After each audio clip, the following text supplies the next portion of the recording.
Welcome to The Bid, where we break down what's happening in the markets and explore the forces changing the economy and finance. I'm Oscar Polito.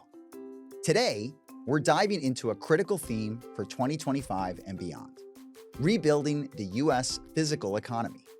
With the Infrastructure Investment and Jobs Act and other policy measures, there's a renewed focus on enhancing infrastructure, reshoring manufacturing, and addressing the housing supply gap. These efforts are not just about construction and development, they're about revitalizing the U.S. economy and creating sustainable economic growth. Joining me is Jay Jacobs, U.S. Head of Thematic and Active ETFs at BlackRock. Jay will provide insights into the demographic trends influencing the housing market, the reshoring of manufacturing, and the bipartisan support for these developments. Together, we'll explore the impact of these initiatives on the U.S. economy, the key areas of investment, and the role of private and public sectors in driving these changes. Jay, thank you so much for joining us on The Bid. It's a pleasure to be here, Oscar. And welcome back. It was just a short while ago that we had you on talking about artificial intelligence, but today we're going to talk about the U.S. economy. So we'd love to hear what your views are of the U.S. economy. And you're using a term, the U.S. physical economy in your conversations these days. What does that really mean? Well, I actually think it's a really good juxtaposition with artificial intelligence because AI is really about the digital economy. We think about data, we think about processing that data, turning it into everything from poems to computer programs to stories that you can create using artificial intelligence. But all of that's happening in the digital world. At the other end of the spectrum is the physical economy, the actual shovels in the ground, building things in the US that are really important to our day-to-day lives. We think about the houses we live in. We think about the roads that we drive on or the airports and the rails that we travel through. We think about the factories that are building things in the United States. All of this really encompasses the physical economy in the United States, which, as much excitement as there is around artificial intelligence and digitalization, the physical economy is incredibly important to driving the U.S. economy and our everyday lives. And when you're saying physical economy, I can't help but think of the word infrastructure. I think that's maybe the word that describes also the physical economy. And I know that a couple years ago, there was a bipartisan bill enacted, the Infrastructure Investment and Jobs Act. So how has that impacted the infrastructure investment and development in the U.S. over the last few years since it was rolled out? Well, it's been a major accelerant. And I think one of the things that bill highlighted is that infrastructure is actually a very universally held need by the United States. It's not very partisan. This is something that people across the aisle agree with. It's what people agree with at different levels of government. This is not just about the US federal government. This is about state. This is about local. And it's also something that private companies feel very strongly about as well. And you've seen a lot of private investment in infrastructure. So I think this bill, this landmark bill, the IIJA, which earmarked about $1.2 trillion, the largest bill ever to be invested in U.S. infrastructure, really serves as an accelerant for a broader theme around rebuilding the United States' infrastructure. What do we mean by that? Well, if you take a step back, the American Society of Civil Engineers gave the U.S. A report card rating of a C- in infrastructure, not a very good grade. That was a few years ago. And I think a lot of that kind of spurred this realization that our roads aren't great, our highways aren't great, our bridges aren't great. Oscar, I'm going to put you on the spot. Do you know how many bridges there are in the United States? Boy, you are putting me on the spot. I'm going to say 3,000. 600,000. Do you know how many are structurally deficient? I'm going to say 75% of those. That's a little high, but about 1 in 13 bridges is structurally deficient, which any amount should be worrisome. But it highlights that a lot of our infrastructure, which was built many decades ago, has just been underinvested in and needs these trillions of dollars to be spent to bring it up to speed. The impact on the economy can be tremendous. If we have less structurally deficient bridges, if we have more efficient airports, if we have more lanes and highways, people can spend less time in traffic, goods can spend less time getting from point A to point B, and it can really kind of serve as this grease in the American economy engine to move things faster and more efficiently around the country. I learned that I need to spend more time learning about the U.S. infrastructure. You've taught me that. You also mentioned the C- grade that was given to the U.S., which is, I think, technically below average is what that grade means. So it's clear that there's more investment needed in infrastructure in the U.S. You mentioned private companies, and we've heard from our partners at Global Infrastructure Partners, or GIP, discuss that private companies have a big role to play in the infrastructure development, the investment opportunity. So, what role do private investments play in accelerating these projects in the US? Well, it's another really important source of funding for building infrastructure in the United States. So let's just take New York for example, and some of the projects that have been happening around Hudson Yards and around BlackRock's headquarters here. If you look at the 7 train extension, which brings a lot of people to work every day, that was actually mostly funded for by New York City. If you look at the Second Avenue subway extension, that is largely being funded by New York State as well as the Infrastructure Investments and Jobs Act. If you look at some of the airports in New York, LaGuardia and JFK, a lot of that funding is coming from private companies predominantly. So if you just look at the infrastructure around this area, you're seeing city, you're seeing state, you're seeing federal, and you're seeing private money, all to really reinvigorate infrastructure in the area. And frankly, over the last 15 years or so, I think infrastructure has been a lot better in New York, and in other cities are starting to experience that boom as well. Actually, under us right now is the Hudson Tunnel Project, which is going to double the amount of train tracks that basically connect New York to New Jersey.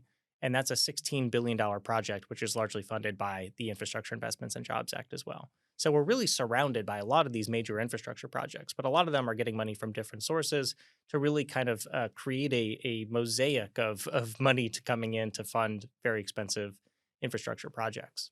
And you highlighted a few projects in the New York City area. So, in some cases, funded by government, and in some cases, funded by private companies. And I have seen the barges on the Hudson River that are part of what are developing those tunnels that you mentioned as well. So, when we think about in 2025, what are some of those additional areas that you think are going to see significant investment and improvement, maybe outside of New York City?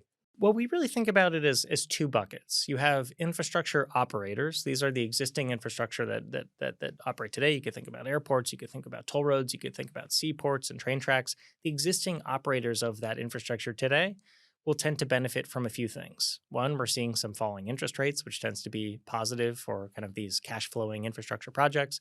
But also, they could benefit from additional dollars from the Infrastructure Investments and Jobs Act and private spending. Now, the other bucket that I think is really interesting is the infrastructure enablers.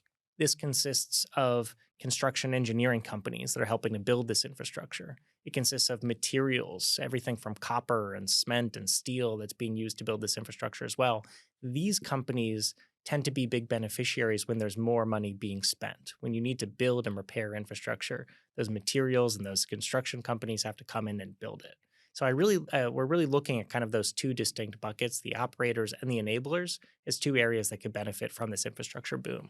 When you say enablers, I'm thinking back to that conversation you and I had about AI, which is that investing in AI as a theme isn't just the companies that are making the chips, for example. There are other related sectors and companies that therefore benefit from the theme. And so it sounds like the enablers are kind of along that thread as well, that there are sectors and industries outside of just purely infrastructure defined that are going to benefit from this broader build out. It's a tremendous callback. I mean, when we think about thematic investing, what we really want to do is look at the entire value chain of opportunities. And sometimes there's kind of a narrow view of what is a infrastructure company, and then there's a broader view of what are the companies around it that benefit. And that's exactly right. When we think about infrastructure, those enablers are kind of the broader lens of who benefits from this theme of infrastructure.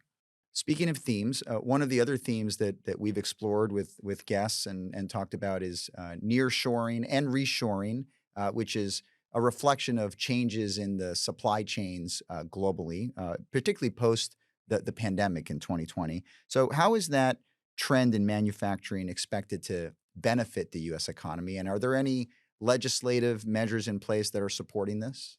So exactly. So, if you think about infrastructure as literally paving the road for goods to move across the country more efficiently, then the next layer up is who's building those goods. And that's coming to the manufacturing, the factories in the United States that frankly hadn't experienced a lot of growth over the last few decades, but are starting to see a bit of a resurgence. In fact, the amount of construction spending on factories in the US has tripled in the last 4 years. There's a lot more money being spent to build factories here in the US. And you mentioned it. A lot of it is kind of post-pandemic. We realized during COVID that there was a lot of supply chain risk with globally integrated supply chains. And if you can't get goods across the world into your country, can really slow down economic growth. But also, you're seeing more geopolitical fragmentation where in a lot of ways, it's more politically popular to be building more things in the United States as well. So both of those mega forces are really combining to power renewed interest in manufacturing in the United States. Now, the way that we see this playing out is in certain bills like the Chips and Science Act, which passed a couple of years ago. That is designed to bring tens of billions of dollars into funding the build out of semiconductor fabs in the United States.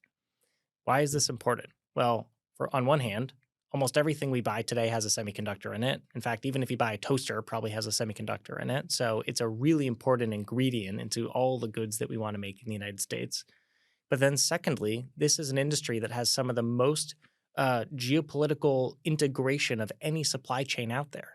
The average semiconductor crosses 70 borders before it ends up in your cell phone to use on your everyday basis. So if one of those borders is closed, or if there's a weather event, or if there's anything that could disrupt the movement of that good, it presents challenges to the economy. And so it's been, very clearly made a strategic priority by the United States to say we want to control more of the semiconductor supply chain. We're going to pass a bill with tens of billions of dollars to support the build out of these factories, these fabs to build those semiconductors. And now we've already seen over 80 projects be announced in the United States to build semiconductors here. So I think it's a really good thread between there's a need, there's a policy, and there's an impact of building semiconductors in the United States again. And that's a really powerful visual. I'm picturing the semiconductor traveling around the world. You said 70 borders, and it's so critical to our everyday lives. You said pretty much in a lot of the goods that we consume. So important for it to cross less borders so that we can get it into the economy quicker. Um, One of the topics, Jay, that has been very topical lately in the US is around housing supply and the lack of housing supply. So, talk to us a little bit about how is that gap being addressed in the US? What measures are being taken that you see from your perspective? Well, if you look at, really the last 10 years or so, there was about 17 million families formed and only about 10 million houses built. So it's a really simple supply and demand problem of you have a lot of demand, not enough supply to keep up with it. So it's caused all kinds of issues in the housing market. We see housing prices are still extraordinarily high. You wouldn't expect that in such a high interest rate environment, but that's the case because demand continues to push to push that dynamic forward. We saw in this election cycle that both parties were really talking about housing as a topic that has been elevated to the federal level. But again, this is a topic that it transcends kind of all levels of government. It transcends both the public and private sphere. When you have a supply and demand imbalance and it's impacting individuals, there's a lot of different ways that you can address it, both through federal funding, through regulation, through private investment. All of those things can come together to really help solve this issue. And I think we're starting to see movement in that space for this year and beyond. You mentioned 17 million households formed and 10 million new homes. And what was the time period again? This was from 2012 to 2023. Okay, so basically a little bit over the past decade, there's that gap between supply and demand. So, are there demographic trends that have been driving that gap? Do you think those are going to continue playing out in 2025? The biggest thing here is the rise of the millennial generation. This is the largest generation by number of people in the United States. But if you compare them to baby boomers, only about 4 in 10 millennials own a home, whereas at the age of 30, about 5 in 10 baby boomers owned a home. So there's a pretty big difference in terms of home ownership with millennials. A lot of this has to do with affordability. 86% of renters say they would like to buy a house if they could afford it, but they can't. So you have this very large generation that would like to buy houses, but largely is unable to afford them. And as millennials continue to do more household formation, continue to see increasing wages as they progress through their careers, maybe even accumulate money through the passage of potentially $40 trillion from the baby boomer generation to millennials, you're going to see more and more demand for housing from this millennial generation. And you touched on interest rates briefly before, and the fact that despite the fact that interest rates have been high, and they've started to come down a bit, but they've been high over the past couple of years, and housing prices have remained high, which is sort of counterintuitive, but it goes to show that there is just so much demand for housing and not enough supply, and that's been driving that. So now that rates have started to come down in recent months, does that help the housing market? Is that enough to start to relieve some of these pressures? Well, there's kind of two fronts where it could help. On one front, on the home builders side, you see that a lot of these companies or even just individuals that build homes have to get construction loans to be able to fund that building. So with lower interest rates, easier to get that funding, less expensive. You should see that be additive to building more homes. On the other end of the spectrum, on the demand side, lower interest rates can make it more affordable from a mortgage perspective. So if we can see both supply increase from lower interest rates and demand increase, again, we think this should really kind of propel both the public and private sphere to be able to respond to this kind of growing housing shortage issue. When you talk about housing, we talked about infrastructure. Again, the theme here being the physical economy in the U.S. What does this all mean for an investor in their portfolio? How should they be thinking about positioning for this theme?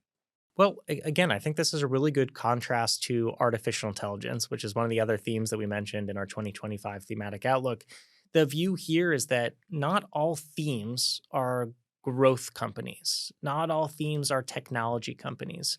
A lot of structural changes that we're seeing around the world impact what we would consider more value oriented companies that come from value sectors like materials, like industrials, like utilities companies, even.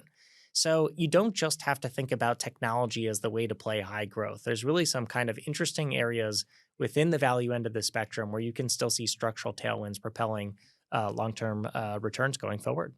And that's what you're describing is the broadening of the market. We have talked a lot about the dominance of the Magnificent Seven, the tech sector, and the outperformance and the concentration that it has in many indices. But quietly over the past several months, there have been other sectors that have started to really participate in the gains of the stock market. And what you're suggesting is that maybe that's going to continue. That's exactly right. This is, obviously we've seen some tremendous innovation in technology, and we continue to expect that to be a major megaforce going forward. But it's very narrow to just look at thematic structural growth opportunities through that technology lens.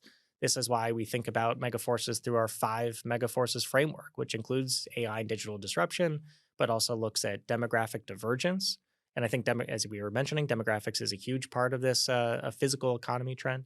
It's why we look at a megaforce like geopolitical fragmentation, which is impacting things like supply chains, a transition to a lower carbon economy where we're seeing changing energy production, as well as the future of finance and the changing role that asset managers and digital assets are playing in financing and in the capital markets. So this is why we have a five megaforces framework. It's not just about technology. There are a lot of structural trends powering growth going forward. Well, and it's consistent with what Jean Bavon talked about when we had him on talking about the outlook for 2025 is that one of the recommendations his team is talking about is thinking about the world through themes and not just through asset classes. And you've nicely laid that out. Jay, it's always great talking to you. I hope at some point when you come back, you'll tell us if the C minus report card has improved. I know it might take a little bit of time, but maybe the next time you're on, we'll see where we are. Jay, thank you for joining us on The Bid. Great to be here, Oscar. Thanks for listening to this episode of The Bid.